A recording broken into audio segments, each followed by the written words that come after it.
Hey there, it's Jose. Today we're going to be working on this painting.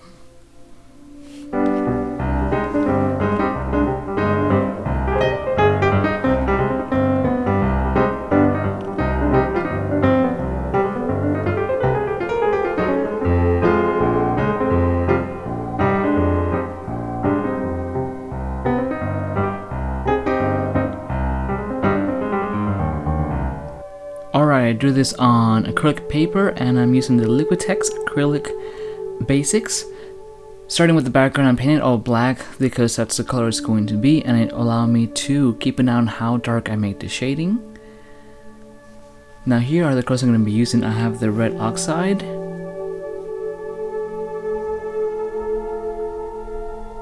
next we have the deep violet, followed by the burnt umber, also the raw sienna, and later on I will be adding some yellow oxide as well. But for now what I'm doing is using still the black mixed with some of these other colors.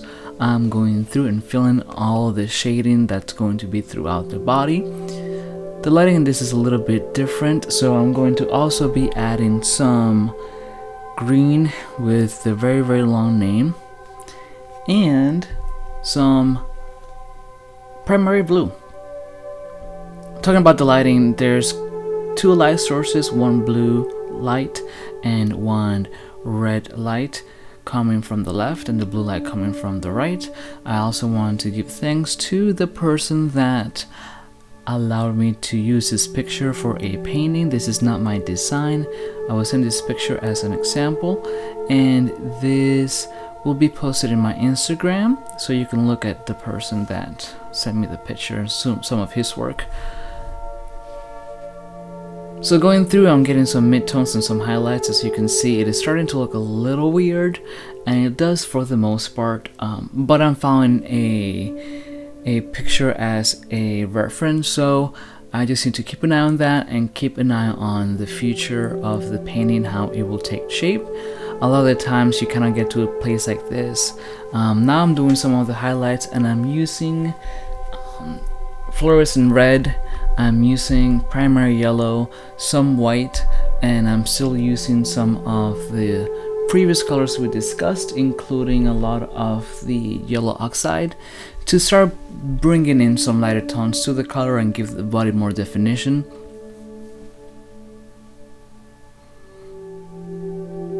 I think what kind of made it look a little bit weird while I was doing the body was the fact that I made sure that I left the face for last because I needed to use a smaller brush and do more details on the face, and it made the colors look very harsh and crazy on the body.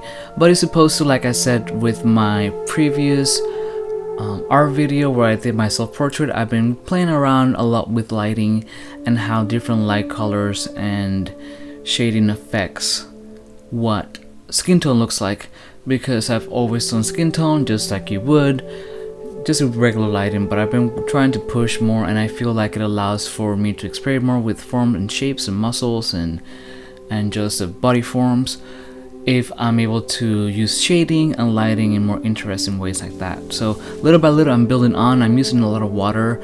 I've been asked a couple of times how do I get some of my shading and blending done with acrylic since it dries so fast, and I use my finger and some water. It's usually how I do it. So I sometimes have two brushes. I don't think you'll see me do that too much in this video, plus it's going by real fast. I'll have a brush to apply the color and a brush that's a little bit wet to use that for the blending. So, or I just apply the color on the canvas or the paper in this case, and I just rub it with my finger to blend it. So here still I think like it looks a little bit crazy. I was kind of getting a little concerned about it, but I had to follow my instinct to the source material and kind of realize that, hey, that's what it looks like in real life, so that's what I'm trying to go for. Starting with the face, I'm using the same colors I did before, just building it little by little, realizing that I have a lot of smaller real estate to work with and also a lot more detail that I need to go in it. And being that it's the face, there's a lot more shading going on there. There's a lot more forms that I need to pay attention to, and a lot more shading. that goes into defining all the facial features versus just the body where it's just bulkier, bigger areas. And also, something that helped me with the body was the box in front of him. It did help have a very clear differentiation from the blue side and the red side. With the face, it kind of blends in throughout the face, so that was very tricky to get all the details like that.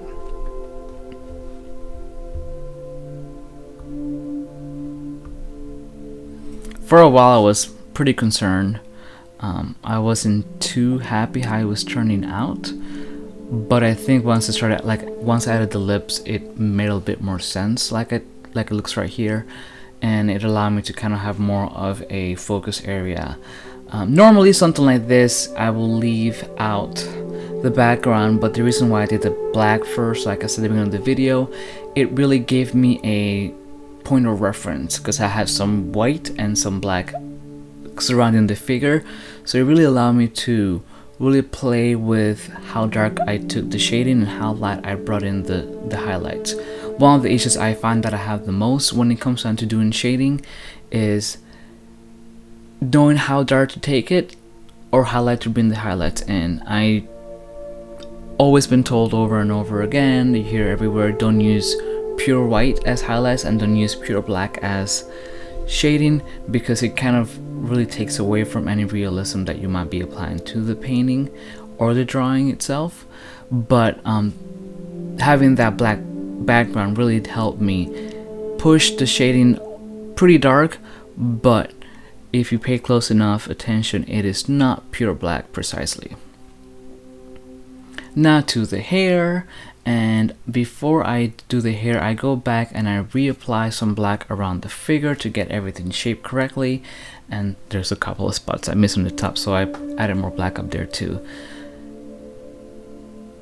The hair, I think, is my favorite part because it does catch the light in such a way that it allows for the eye to really see the fact that the light is affecting everything in the scene and it's not particularly his color hair being colored so crazy.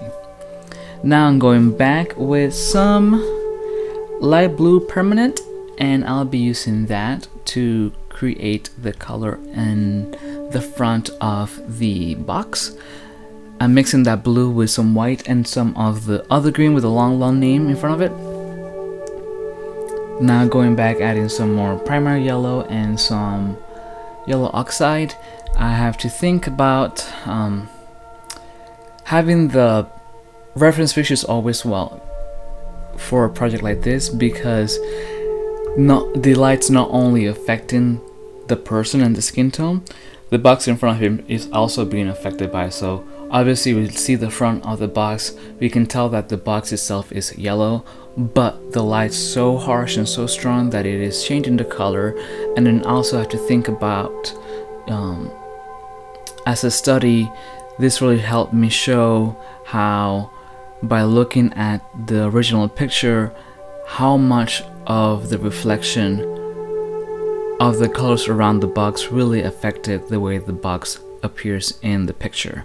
So some of the areas right here that I'm painting are really harsh browns and reds, and that's just the color being reflected off of the body into the side of the box. So it's not really a true reflection, it's just the way that the colors are bouncing around the scene.